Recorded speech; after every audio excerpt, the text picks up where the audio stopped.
नमस्कार दोस्तों। ये कोविड-19 की वजह से जो देश में लॉकडाउन की स्थिति उत्पन्न हो गई है, इसने हमारे दैनिक जीवन को काफ़ी प्रभावित किया है। दैनिक जीवन के साथ साथ हमारे कार्यस्थल पे भी, कार्य प्रणाली को भी इसने प्रभावित किया है। जब हम कार्यालय काम कर रहे हैं, तो पहले की स्थिति में और आज की स्थिति में काफ़ी परिवर्तन आपको देखने को मिल रहा होगा। पहले जहां हम लोग मैनुअल काम करते थे, अब हमें ऑफिस में ई ऑफिस के जरिए काम करना है। तो ई ऑफिस का एक परिचय इस वीडियो में मैं आपको देना चाहूंगा। ई ऑफिस प्रणाली जो है वो सरकारी विभागों के विभिन्न पत्रों, उसकी नीति, अधिनियम, विनियम और नियमावली आदि जैसी फाइलों और दस्तावेजों के प्रबंधन का एक केंद्रीय डिजिटल भंडार है। ये ई ऑफिस क्यों? हम अभी तक तो जैसा काम करते थे, तो फिर ई ऑफिस में हमें क्या सुविधाएं मिल रही हैं, इसके बारे में भी आपको जानना बहुत जरूरी है। तो ई ऑफिस जो है, इससे पेपर, समय और पैसे की बचत होगी, उत्पादकता में वृद्धि होगी, आपका प्रोडक्टिविटी भी बढ़ेगी। फिर आपका जो डाटा सुरक्षा है और अखंडता, इंटीग्रिटी है, वो भी एश्योर्ड होगी, सुनिश्चित होगी। पारदर्शिता और जवाबदेही बनेगी आपकी, और सबसे तेजी से जो काम होगा वह त्वरित निर्णय लेने वाला है। ये ई ऑफिस कैसे काम करता है, क्या है इसमें सुविधाएं हैं? ई फाइल इसमें मिलेगी आपको, फिर ईएमडी, इसके बारे में आगे बताएंगे। ईएमडी, फिर पोर्टल में आपको केएमएस मिल रहा है और सीएमएस। ये ई ऑफिस के मुख्य तत्व है। तो ई फाइल के बारे में बताएं हम आपको कि ई फाइल जो है फाइल प्रबंधन प्रणाली है। इसमें नोट और पत्राचार युक्त ई फाइल बनाना होता है। नोट जो बनता है हमारा, हरा और पीले दो तरीके के नोट बनते हैं। हरा नोट जो होता है फाइनल नोट कहलाता है, जिसमें कोई संशोधन नहीं होता है, और पीला नोट ड्राफ्ट नोट कहलाता है, जिसमें हम संशोधन कर सकते हैं। फिर अनुमोदन के लिए मसौदा तैयार करना, प्राप्ति और पत्र का डिजिटलीकरण करना। डिजिटलीकरण कैसे करना है, ये अगला वीडियो मेरा देखिएगा, और इस चैनल को जरूर सब्सक्राइब कर लीजिए आप, और ताकि मेरा अगला वीडियो आपको मिल जाए। फिर अंतर विभागीय फाइल को आपस में एक्सचेंज करना, और ये काम करता है बाहरी अनुप्रयोग युक्त इंटरफेस पे।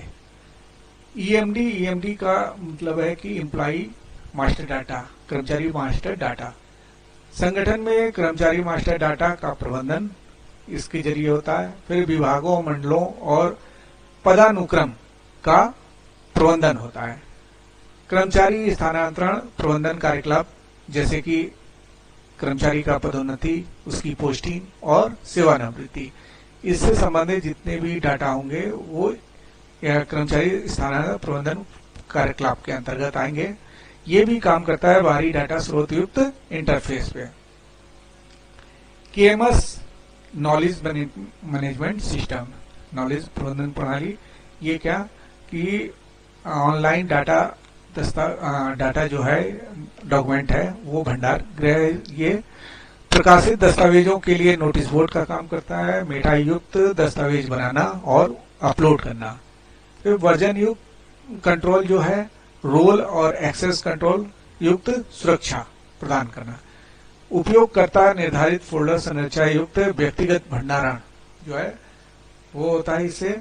और फिर फोल्डर सदस्यता के साथ दस्तावेजों का साझाकरण और सहयोग, ये आपको केएमएस के द्वारा मिलता है। फिर सीएमएस क्या है कि सहकार्यता और संदेश प्रणाली। इसमें क्या, ईमेल, ई कनेक्ट, गैलरी और कैलेंडर। ईमेल जो है उपयोगकर्ताओं के ईमेल को सिंक्रोनाइज करता है, समकालीन बनाता है। ई कनेक्ट में सोशल नेटवर्किंग से जोड़ता है। गैलरी में आपके जो भी जितने भी फोटोज हैं ऑफिशियल संबंधी, उसको केंद्रीकृत रूप में एक जगह रखता है और साझा करता है। कैलेंडर के जरिए आपके जितने भी अपॉइंटमेंट हैं बैठ के तय करना, फिर गतिविधियां तैयार करना और उसको साझा करना, ये काम ई ऑफिस के द्वारा होता है। ई ऑफिस काम कैसे करता है इसके बारे में जानना है कि जैसे कोई भी पत्र आपके पास आया तो सबसे पहले आपको क्या करना होगा, उसे स्कैन करना होगा और उसको किसी लोकल ड्राइव में सेव करना होगा। स्कैन कैसे करना है, कैसे फोल्डर बनाने हैं, इसके बारे में मेरा अगला वीडियो जरूर देखिएगा आप। और फिर उसको किसी लोकल ड्राइव में सेव करना। बहुत से उपयोगकर्ता ऐसे हैं कि जो स्कैन करने के बाद फाइल को डेस्कटॉप पे सेव कर ले रहे हैं। ये परिपाटी एकदम से गलत है, क्योंकि आप जब डेस्कटॉप पे सेव करते हैं और किसी कारणवश आपका विंडोज करप्ट हो गया और उसको फॉर्मेट करने की आवश्यकता हो गई, तो जो आपने डेस्कटॉप पे सेव किया हुआ है वो आपकी सारी मेहनत व्यर्थ हो सकती है। इसलिए मेरा आग्रह आपसे है कि आप डेस्कटॉप पे सेव ना करके किसी ड्राइव में सेव कीजिएगा, सी ड्राइव छोड़ के। फिर इसको क्या करना है, ब्राउज और अपलोड करना है। फिर मेटा डाटा भरना है आपको, और यानी कि डायरीकरण करना है। कोई भी लेटर आया उसको डायरी में मेंटेन करना होता है, तो ई ऑफिस में भी डायरीकरण करना होता है। डायरीकरण जब आप करते हैं, मेटा डाटा भरते हैं, तो सिस्टम एक क्रमिक डायरी संख्या जनरेट करता है। ये ऑटो जनरेट है, वो एक डायरी संख्या जनरेट कर देगा। फिर आप उस पत्र को जो ई प्राप्त हुआ है वो उपयोगकर्ता को सीधे भेज सकते हैं या ई फाइल में डालेंगे।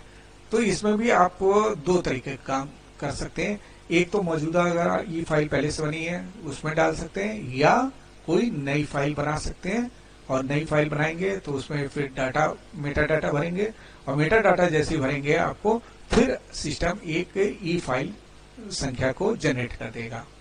अब चाहे आप मौजूदा फाइल में डाल के या कोई नई फाइल बना के करते हैं, तो सीधे फिर आप ई फाइल खोलेंगे, ई फाइल में नोटिंग करेंगे, ड्राफ्ट करेंगे और पत्राचार के संदर्भ में नोटिंग शुरू करेंगे।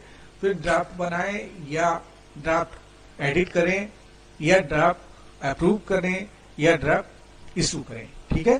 तो करते हैं, उसके बाद फिर डीएससी करना होता है। डीएससी डिजिटल साइन करना होगा आपको।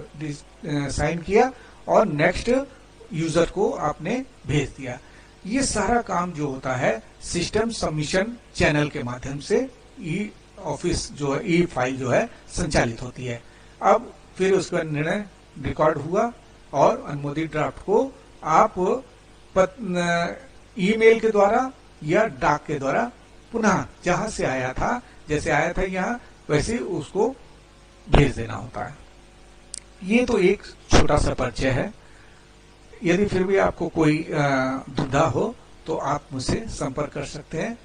मेरा नाम श्यामबाबू शर्मा, वरिष्ठ अनुवादक हूँ पूर्वोत्तर रेलवे गोरखपुर में, और मेरा मोबाइल नंबर है 9794840674। ऑफिशियल ईमेल आईडी मेरी है syam.6737@gov.in। पर्सनल मेरा ईमेल आईडी है rajbhasa1@gmail.com। तो दोस्तों, अगर आप मेरा चैनल अभी तक सब्सक्राइब नहीं किए हैं तो आप सब्सक्राइब कर लीजिएगा। और मेरा जो अगला वीडियो आने वाला है कि कैसे डिजिटलीकरण करना है फाइलों का, उसे जानने के लिए आप इस घंटी पे क्लिक कर दीजिएगा। धन्यवाद दोस्तों।